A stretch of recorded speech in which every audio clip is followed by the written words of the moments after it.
L'éditorial du Figaro. Autodestruction par Jacques-Olivier Martin. Standard & Poor's s'apprête une nouvelle fois à rendre son verdict sur la note de la dette française. Un couperet qui pourrait tomber ou pas. Mais au fond, qu'importe, dégradation ou statu quo, la réalité de nos finances publiques est déjà là. Mauvaise, pour ne pas dire catastrophique. Le nier serait un mensonge. Oh, bien sûr, si S&P décide d'épargner la France, Bercy et Matignon y verront un satisfecit, la preuve que leur budget adopté dans la douleur marque un tournant.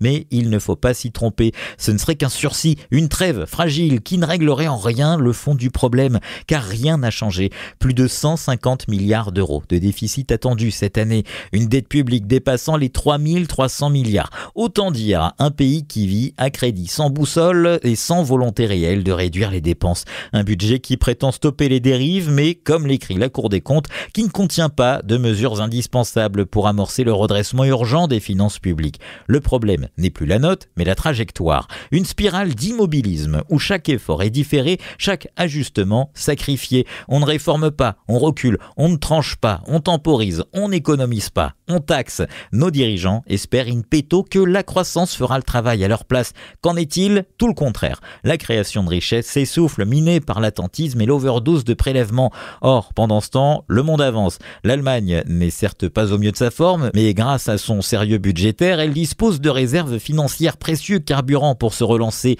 L'Espagne est à toute vapeur et l'Amérique de Trump engage contre l'Europe une guerre commerciale qui affaiblira particulièrement les pays comme la France, en manque de munitions financières. La question n'est finalement plus de savoir si S&P sanctionnera notre pays, mais pendant combien de temps encore nous accepterons de chuter avant d'avoir enfin le courage de nous redresser. Prenons garde, car à trop attendre, ce ne sera plus nous qui déciderons de notre avenir, mais les autres.